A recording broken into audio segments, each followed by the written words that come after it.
오늘은 3박 4일 푸꾸옥 자유 여행하는 분들을 위한 영상입니다. 축소는 푸꾸옥의 북부, 중부, 남부를 모두 둘러보실 분들을 위해 추천드리면 효율적인 동선과 시간 낭비, 체력 소모를 적게 하기 위해서 공항에서 가장 가까운 리조트 지역인 중부의 소나시 지역으로 가세요. 이번에 가본 베스트 웨스턴 프리미어 호텔은 가족끼리 오붓하게 쉬기 좋아서 여행객들이 많이 가는 모호텔보다 더 퀄리티 있게 즐길 수 있어요. 그 외 근처에 조금 더 좋은 리조트로는 풀만과 인터컨티넨탈도 있고요. 이 근처 대부분의 리조트는 공항에 무료 셔틀이 있어요.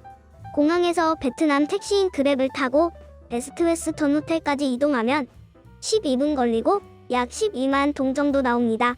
일단 호텔이 공항과 가까우니까 출국 시에도 마음 편하게 갈 수 있는 장점 또한 있어요. 하지만 이 근처 숙소는 5급 리조트부터 가성비 좋은 호텔까지 종류가 다양하기 때문에 예산에 맞게 선택하시는 게 가장 현명합니다. 숙소는 채널 다른 영상에 다양하게 정리해 두었으니 참고하시고요. 중부 지역보다 북부, 남부 숙소를 가고 싶은 분들은 영상 꼭 끝까지 시청하시고 참고해서 결정하세요. 잠깐, 그리고 푸옥에서 이동하실 땐 그랩이라는 택시 타는 게 가장 효율적인데요. 대신 주의할 점이 있어요. 현금을 쓰면 버스름 돈 없다고 안 주는 경우가 종종 있으니까 그랩 어플 깔고 신용카드 연결해서 이용하시는 게 가장 편리하고 안전해요. 카카오 택시처럼 결제 자동 진행되니까 신용카드로 한다고 택시기사님께 얘기하시길 바랍니다. 자, 푸꾸옥은 베트남에 떠오르는 신흥 휴양지죠. 기다란 역삼각형 모양의 섬인데 이런 지리적 특성 때문에 크게 북부, 중부, 남부 세 곳으로 관광지가 나뉘어 발달했어요. 그럼 한 곳만 가야 하는 건가? 아닙니다. 제주도의 3분의 1 정도 크기라서 3일 동안 한 지역씩 방문하시면 가장 효율적으로 다 보실 수 있어요. 북부에는 베트남의 삼성이라고 불리는 빈펄 그룹의 대규모 관광지가 있는데요. 빈펄 사파리, 카지노, 빈언더스의 아쿠아리움, 워터파크, 놀이동산, 베네치아를 모티브로 만든 그랜드 월드까지 아주 많지만 딱 이게 끝입니다. 그래서 저만 따라하시면 하루 여행 코스로 가능합니다. 북부는 맛집도 거의 없어요. 그래서 결국 중부나 남부에 더 머물게 될 것이기 때문에 하루만 여행하세요. 중부의 호텔 근처에서 그랩 타고 1시간 정도 왕복 2시간 이동해서 갔다 오면 충분하고 왕복 비용은 100만 동 생각하시면 됩니다. 그랩 편하게 이용하는 꿀팁은 그랩 기사님 처음에 만난 카카오톡 친구에서 북부 가시고 중간중간 사파리, 빈언더스, 그랜드월드 가실 때마다 카톡으로 연락해서 데려다 달라고 할 수 있어요.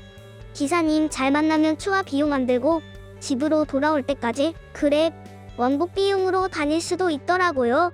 진짜 개인 기사님과 함께하는 기분이고 진짜 편했어요. 그랩 말고 돈을 더 아낄 수 있는 방법은 있어요. 무료 셔틀인 빈버스 타고 가시면 되거든요. 그런데 왕복 4시간은 잡아야 하고 특정 시간에 맞춰서 가야 하기 때문에 빡빡한 여행 일정에 시간이 금이니까 저는 비추해요. 다음 소개할 중부는 푸꾸옥 공항에서 18분 정도 걸리는 푸꾸옥에서 가장 발달한 중심지입니다. 한국으로 치면 서울 시내로 보면 되겠죠? 중부를 지엉동타운이라 부르는데 이 지역 명물인 지엉동 야시장이 있는 곳이기도 하죠. 옛날부터 중심지였고 도심 내에 예전 구 공항과 활주로가 남아있어서 일반 도로로 쓰이고 있어요. 킹콩마트와 아주 큰 카라오케가 있는 곳이기도 하고요. 여행 가시면 한 번은 놀러가게 될 곳이죠. 인구 밀도도 가장 높고 인프라가 가장 발달되어 있어요. 중부 쪽의 리조트의 큰 장점은 즐길 거리가 많은 소나시 지역이 가깝다는 점인데요. 이곳은 리젠트, 인터콘티넨탈, 셀링클럽 시그니처 풀빌라, 베스트 웨스턴 호텔 등 퀄리티 있는 다양한 리조트들이 많아서 선택의 폭이 넓어요. 잠깐 소나시 지역을 말씀드리면 한국인이 선호하는 유명 레스토랑들이 모여있어서 근처 리조트에 머물면서 한두 번은 꼭 방문하게 되어요. 특히 한국 음식 전문 식당인 식객, 망고빙수로 유명한 미꼬르도 한인마켓이 있답니다. 근처에 있는 소나시 야시장이 바가지도 없고 깨끗해서 갈수록 지엉동 야시장 가던 여행객들이 소나시 야시장 쪽으로 옮겨가는 추세더라고요. 난 베트남에서 맛있는 거 먹고 마사지 받고 로컬 여행의 맛과 호캉스도 하고 싶다 하시면 가장 적합한 곳이 될 겁니다.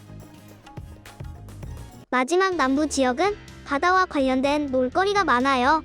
배 타고 놀기, 호핑 투어 등등 바다에서 즐기는 액티비티가 중심을 이루고 있죠. 바다 색깔이 에메랄드 비치라 뉴월드, JW 메리어트 등 고급 호텔들이 많이 자리를 잡고 있습니다.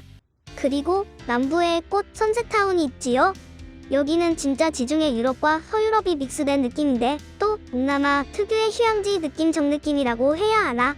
아무튼 진짜 분위기 최고라서 감탄 계속 나옵니다. 즐길 거리는 키스브릿지, 키스 오브 더 시와 불꽃시오 스타벅스 VPG 시장이 대표적이에요. 키스 오브 더 시 쇼는 솔직히 목표 안 끊고 루남 카페 같은 곳에서 보는 게 가성비가 맞는 것 같긴 하고요.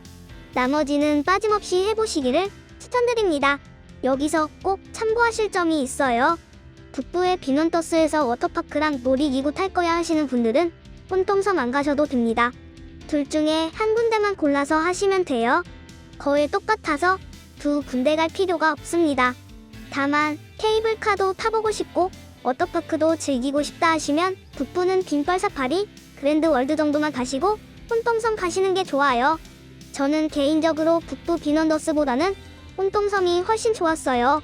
케이블카 타고 섬으로 들어가는 기분이 놀이기구 타는 것보다 재미있더라고요. 하하. 그리고 남부에서 인공적인 곳에서 놀고 싶지 않다면 사오비치를 가세요. 푸꾸오에서 굉장히 유명한 해변입니다. 제가 추천을 하는 이유는 한국에 비해서 너무 저렴한 해양 액티비티 가격이기 때문이에요. 한국은 워낙 비싸니까 오신 김에 바다에서 즐기실 수 있는 거 해보시길 바래요. 참고로 사오비치나 캔비치 같은 남동부 유명 비치는 우기인 5월에서 10월까지가 상태가 좋으니까 참고하시고요. 마지막으로 스케줄, 숙소 위치, 소요시간, 택시비, 티켓 비용까지 다음 영상에 모두 구체적으로 정리되어 있으니 지금 확인하세요. 지금까지 알러푸꾸